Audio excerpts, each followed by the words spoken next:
Hey, it's Tim, Pickup Truck Plus SUV Talk. It's a chilly morning here in western Nebraska, about 31 degrees, snowed overnight.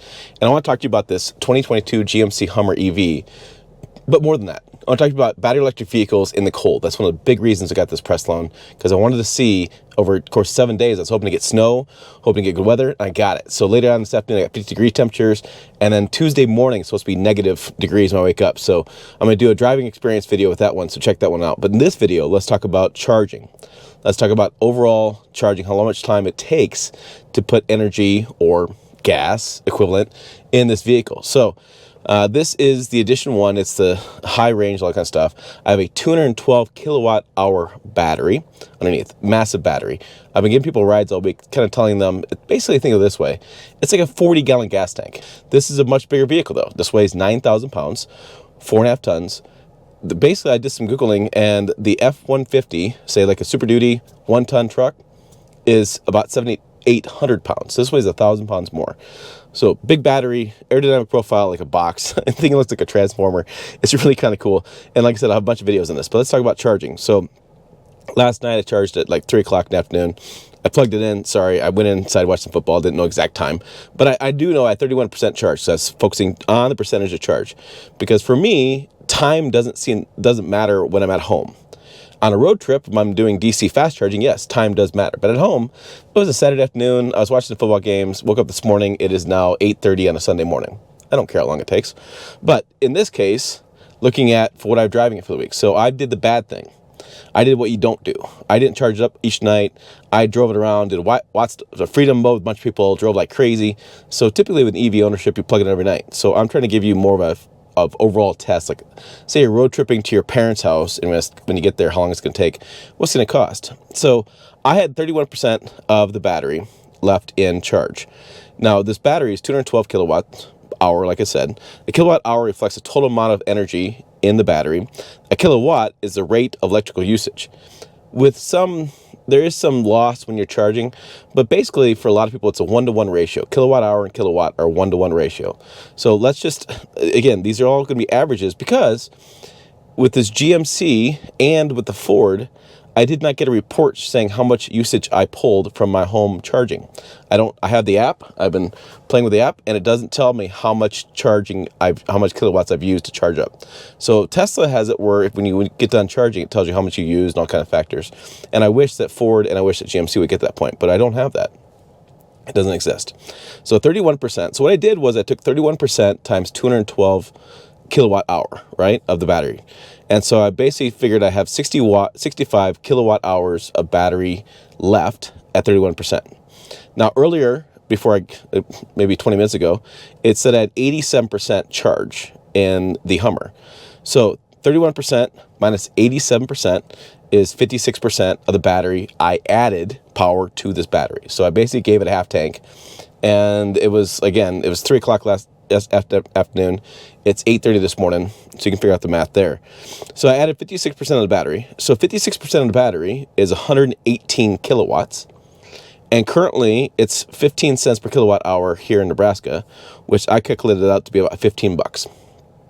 Now again, as we learn with the Ford video, as we learn with this video, I'm going to give you averages because, again, I can't tell you the exact number because I don't have the reports, and I can't get that detailed like some Tesla fans like to be when I get right down to the nitty-gritty. And we also know that in this case, and in all electric batteries, the last 10% takes a long period to charge.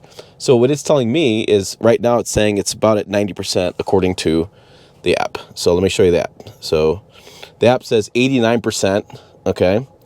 And so, but it says 89%, says vehicle for status, and it's currently not telling me how long it's going to take to get fully charged in the vehicle, which is frustrating. But I can tell you, before I came out here, it said it was going to take another 3 hours to get that last 10%. Okay, so if I sat here and wanted to fully charge, I'd have to wait another 3 hours to get the fully charged. Now, I'm actually running the vehicle at the moment, and I'll show you on the screen. We'll talk a little bit more about this as well with cold weather driving, but the vehicle itself is still charging. I still have it plugged in. It's still going to charge. So basically, I spent 15 bucks on charging, and I'll show you the screen here in a minute as far as how many kilowatts I'm using at the moment by running the ACE. I have the heat on, heated seats, and heated steering wheel on, which I think is pretty interesting stuff. But if I were to do a DC fast charger, for example, if I went on a road trip and I did the wrong thing, and I drained this down to empty, and I tried to fill it up with DC fast charger, which EV owners just don't do. You're always driving and stopping and adding a little more miles, adding a little more miles, adding a little more miles. It's more of a, it's not a empty to full like you would a gas car, because this is not a gas car. So my friend Kyle Connor over at Auto Spec Studios did this. He got this same Hummer down to 1%, which is basically what it shows. It doesn't show 0, it shows 1%. Went from 1% to 100% at a DC fast charger in Denver, and he charged 152 minutes from 0 to full, and it cost him about $100. Okay, so really what you're looking at here is we have 3 charging options. 110 at home, which is a joke. Nobody's going to do that. It's going to take you 2 weeks to charge this damn thing. That's ridiculous. We have 220 on a 50 amp service, right? So that takes, looking at 12 hours or so to get a full charge to 0. If I was down to like 15% to 100%, you're talking about 25 hours or so, what it showed me the other day. So you're a long period of time if you drain it all the way down, but you're looking at about $20-25 at home if you went totally empty to full, right? And so if you decide to do that, well, you're going to see a massive drop in price at home versus DC fast charging. What's interesting about that is, from a vehicle of this size and this type, what I've been telling people as I've been driving them, imagine this vehicle with a high performance engine in it, right? So you're going to have to do high performance to get this vehicle to move around. So, excuse me, you have to do the 6.2 liter V8, premium fuel only. And in this, you'll be lucky to get 10 miles per gallon, the 40-gallon tank.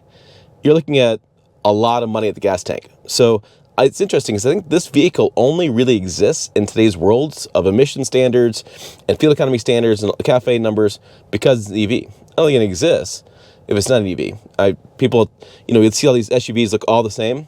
Well, this is where you get the different look, is because we have battery EV. So let's get to another part of this video I want to show you on the screen. So what's cool with GM products in this case is I have a kilowatt meter on this vehicle. And I'm sorry for the glare. I'm trying to get the glare away. But right now it shows me 6 kilowatts of power I'm using. And I have the fan on, not all the way. This is all the way up. I'm going to turn it all the way up. I'm going to crank it all the way up. I have the, let's turn the seat all the way up. Let's turn that all the way up. And let's turn the other seat on. What the heck? Okay, so now I have the, God, the glare is terrible, but I have the heated seats on both people. I have the fan on high, and I have the steering wheel on high, and it's fluctuating a little bit. It was at 7, now it's down to 4, and now it's, yeah, it's interesting. So now it's at 4 kilowatts, but it was at 7. It's interesting to go back and forth. So then if I were to take, and now it's at 5, like, fluctuates, but let's say I turn all that stuff off. So let's say let's do it. So I'm going to go here. I'm going to turn this all the way down. Turn it off. I'll turn this off. I'll turn this off. I'll turn the heated steering wheel off. Okay. So now it's saying it's reclaiming 7 kilowatts of energy as things are turning off, which is fascinating. And so I'm sitting here idling, and it's saying 8% battery is being added to the battery. And that's, well, I'm also, because I'm charging up, right? So that's interesting. So now it's showing 7 kilowatts of power being added to the battery. Last night when I sat here on idle, I used 1 kilowatt of power. So we need to do this a little differently. I need to unplug it and see what happens. Let me come right back. Okay. Oh, that's fascinating. Here we go. We are now showing 1 kilowatt hour battery being used, or 1 kilowatts of battery. Sorry, I threw the hour in there. I'm getting a little confused on that. I'm getting it straightened out. But it turned on the heated seats again. So let's turn those off again. And let's turn those off again. So I must have got out, and it said, we need the heated seats on. Turn them on. So now I'm still at 1 kilowatt hour. So idling with 1 kilowatt hour, I have a 212 kilowatt hour battery. That's going to mean I can sit here for 200 hours. Long freaking time. So let's turn it all on, though. Let's see what happens. So I have 1 kilowatt. Let's turn on the heated seats. Let's go all the way up. Let's do this. Heated seats all the way up. Let's do that. Heated steering wheel on. Let's turn on the fan all the way on high.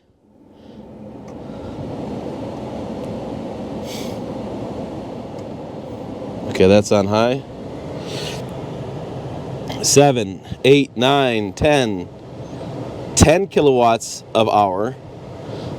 Oh, 11 kilowatts hours usage. So, yeah, I'm going to use 10 more kilowatts when I have everything on. Well, now it's at 12. It keeps going up and up and up. Now, what does that mean? What does it mean to use 12? You can see the trip odometer, and I've been, again, this trip odometer is kind of crazy. I've been hot rodding this thing like crazy. I'm going to do a road trip later on today, or not road trip, but maybe 100 miles or so, with combination of like 40 miles with the AC on and it's cold, or heat on and it's cold. I'll do another 50 miles with no heat on and warm temperatures. We'll see the differences there in miles per kilowatt. But right now it says 1.2 miles per kilowatt hour. So if I'm using 12 kilowatts of power to run the heat and the heated steering wheel and stuff, I'll lose 10 more or 12 more miles, maybe 10 more miles of range I'll lose versus not having it on, right? So if I typically use 1 when I'm idling and now I'm using 12, there's a big difference. And this is interesting. Now it's come back. Now it's saying 4. So apparently it got the heat pump kicked on, it got going, and now it's got a supply of heat. It's reduced that range not even less. So I'm really going from 1 to 12 on high, right, on everything working, down to 4. And so 4 kilowatts versus 1 kilowatt idling, the heat and the heated steering wheel and heated seats don't really use that much power, which is fascinating people. Now it's at 7 again. It flicks back and forth. So I'm not really using that much power in the wintertime as much as I thought I was going to on idling and sitting here. Now the benefit with this would be is if I'm sitting here in the cold, I'm warming up my vehicle, I keep it plugged in until I'm ready to go. I'm not using any of that stuff at all until the cabin's warm. So I thought you turn on the battery, dome light, whatever, you're really going to suck down the battery life of this vehicle. You're going to, the total range is going to diminish. And it does diminish, but it's not as bad as you would think. So that's fascinating. So what did we learn in this video?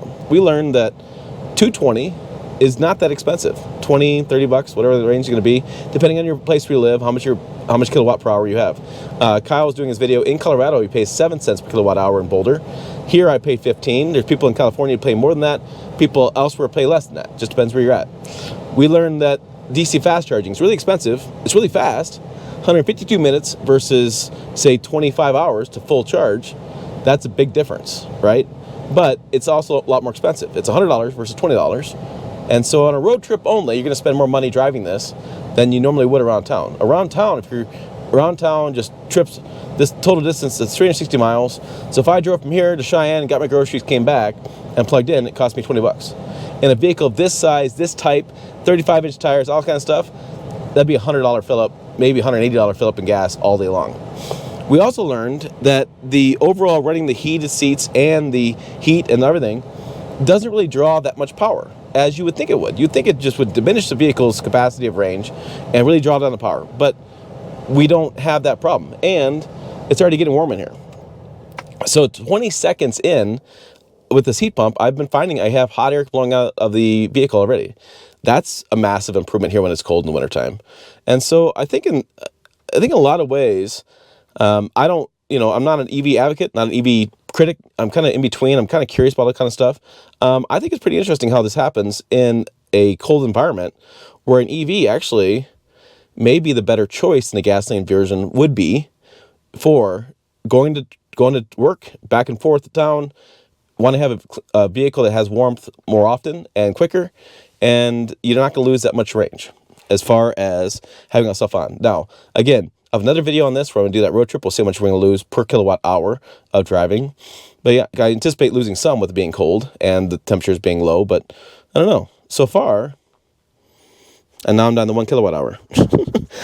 And 1 kilowatt. So it's very interesting. So put your comments down below. What do you guys expect? Did you guys expect this to be a lot worse? Do you expect it to be a lot more energy usage in this vehicle? Do you expect it to be a lot more range reduction? I mean, again, it'll vary per EV as far as how much range the battery has in those EVs. We're doing a lot of conversation on that as far as what you go bigger battery, you get more range, but you add more weight to the vehicle, so you actually reduce range. So there's a whole game of physics going on. Put your other comments down below. What do you guys want to see in this video series? We have this a couple more days. So let me comments down below on what you guys want to see for that. Other videos, check it over here. As always, thanks for watching. I will see you down the road.